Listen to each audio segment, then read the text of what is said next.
Hello! Today I will be bringing you a ship that I have been playing for quite a while, but never actually gotten around to cover. The Atlanta.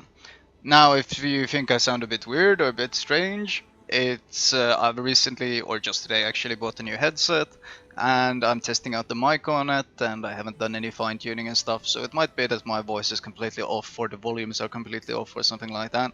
Hopefully I will sort that out as quickly as possible. Regardless, moving on, the Atlanta itself was actually a ship that I quite strongly hated when I first got, but like this weird kind of fungus, it grew on me, and I've actually these days I actually find it quite enjoyable. Now, I will never actually call the ship straight up competitive because it's too situational and has too many drawbacks to ever be considered truly competitive. I mean, just load up Ocean and see how well you do against a bunch of battleships or something similar. And then that's a good example of where the Atlanta just straight up suffers. Now, of course, suffering like that doesn't mean the end of the world for the ship, because, as I said, the ship usually makes it up by being incredibly fun to play and just being straight up ridiculous. As you can see here, this play is from before the ship got radar, and considering the only thing radar has done is made the ship stronger, I don't consider it too important for the sake of this replay. I just took up one older one, or well, one older recording from the time I decided to make a Atlanta commentary. Of course, the one thing this ship is truly exceptionally good at, it's of course killing DDs, and luckily the enemy destroyers were happy enough to charge up middle to basically fight off my DDs, and I'm of course here to support them, which is something you do the best. Of course, if a cruiser is dumb enough to actually come and fight you, at long range cruisers will absolutely demolish you. There is no contest. Long range cruisers just eat you alive. But close range, you actually turn out to be quite destructive because of the sheer amount of citadels you can land upon them. As you can see here, it's basically just being completely melted. This Omaha, this way too thinly armored to be doing this. In fact, no other cruiser should be fighting you close range. That goes all the way, I think, I'd say even T9, I wouldn't be fighting a Atlanta close range. Of course, the Atlanta has various weaknesses, which include the shell arcs are incredibly lazy. You see shooting someone at just 9 kilometers away and you get these DD-like arcs, which make it hard to actually accurately land your shells. Of course, you tend to make it up by sheer volume of shells, but it's ultimately still a significant weakness. And another issue is of course that your ship basically has no real armor. You got some stealth at 9.2 kilometers. If you case you're wondering why I'm undetected, I parked myself behind this Hatsuhara smoke. And as I was saying, you kind of make it up with having very low concealment. You can get your concealment down to 9.4 kilometers with Captain and Camo, which is quite good, but ultimately it's still not quite enough for you to be able to truly like play it like a DD. You can ambush DDs that are dumb enough to actually charge into you, but catching DDs by surprise who actually know what they're doing is significantly harder. Now, in this case, I'm a bit annoyed because this guy smoked up. If I had radar here, I would actually be able to kill him much easier, so I guess this is the situation where I would use the radar.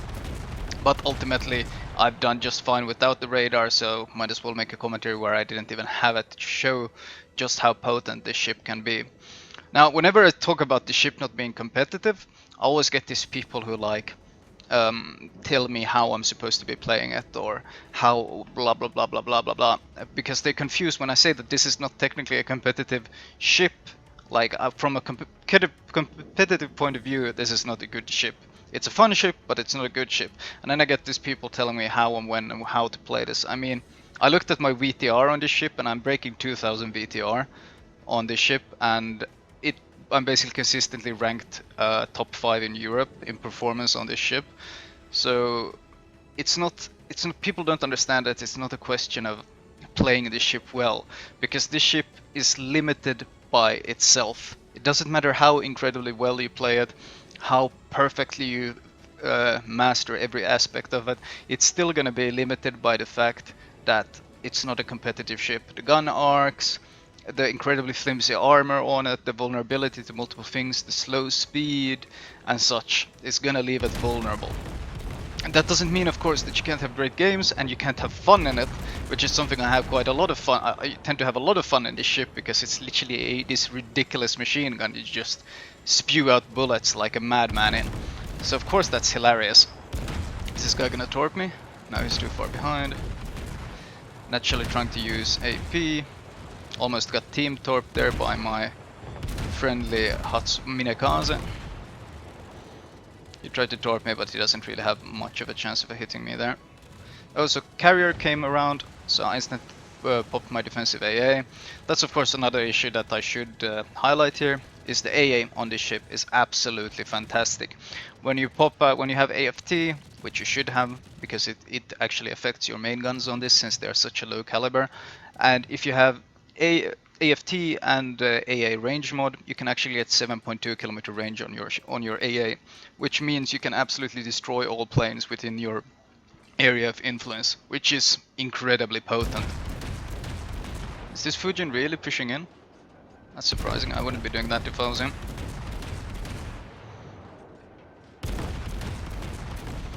Just spamming blind shots at this point because why not? That's the thing, you have basically shells to spare on this ship. And he spotted again, gonna throw some more shells in there. The thing that makes this basically ship ridiculous, especially against DDs, is the fast fire rate. You consistently and constantly break stuff on. You saw I'm basically breaking stuff on this guy all the time, and because of your incredible rapid rate of fire you end up causing so many breakages and so many fires and so many everything, which is of course one of the strengths of the ship.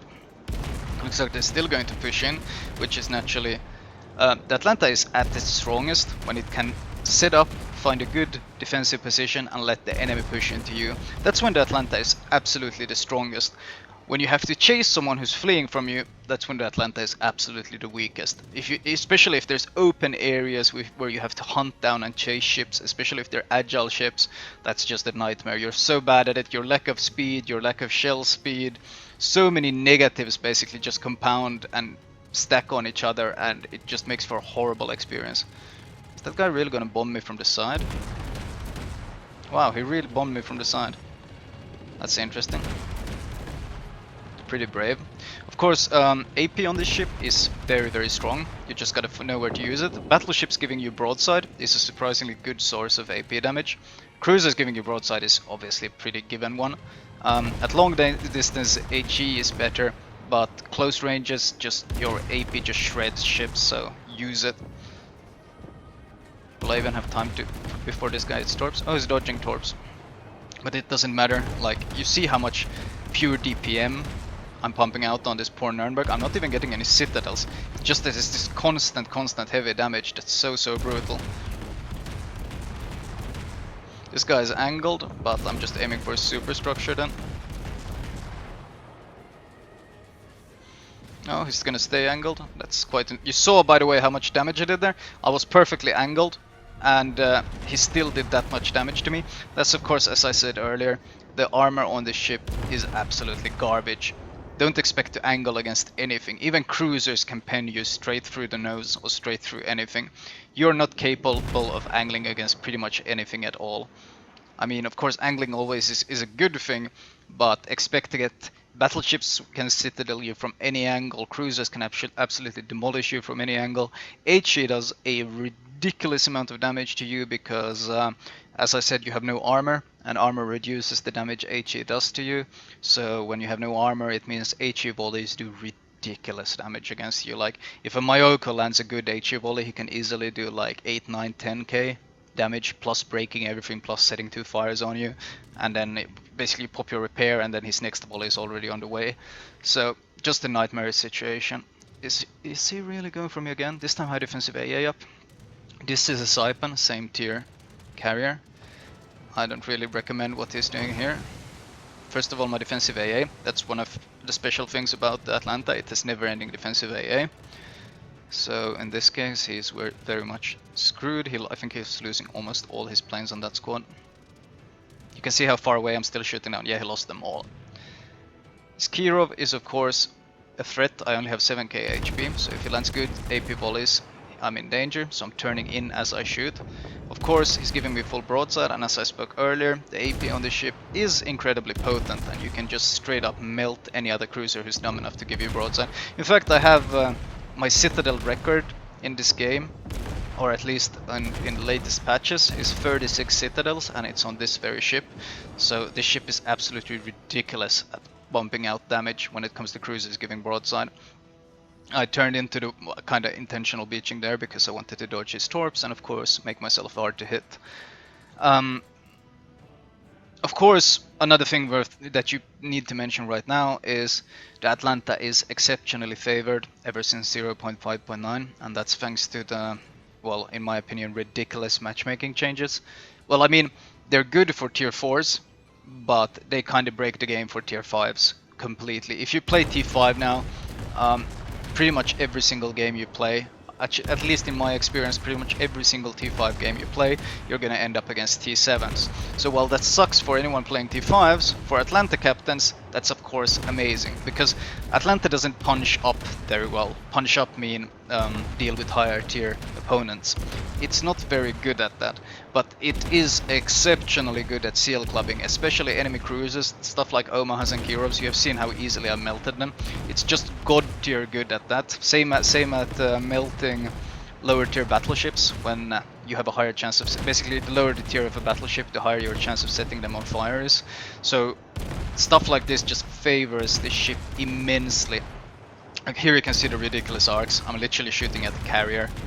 At 11 kilometers, it's these rainbow arcs that take quite a lot of time getting used to, because you have to adjust your aim so much to be able to land those shells. As you can see here, finally starting to land them, and of course the Saipan turns at this point, so you can see I instantly lose track again, and now it's a bit of a chore to find out where I'm supposed to be aiming to landing those shells again. That's of course something that takes getting used to, and that's one of the major weaknesses that keeps this ship from being competitive, because it's only really effective within this very small tight zone near itself. And unlike a DD, it can't always secure that tight zone thanks to its concealment. So while it has many weaknesses, it's at close range, it's quite strong, and most of all, probably one of the important things for many people, it's hilariously fun to play. It's straight up it's just a fun ship. Once again, fun doesn't mean good or competitive, but I do think it's pretty damn hilarious to play, and just landing these ridiculous like 13 Citadel volleys on a cruiser is, I mean, it's going to make you laugh, most likely at least. Anyway, let's move on to modules.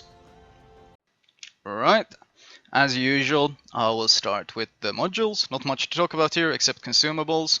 I recommend using premium defensive AA and premium repair, mostly because premium repair is great and premium AA means you have a lower cooldown on it. Since you have infinite of them, you want to use them all the time.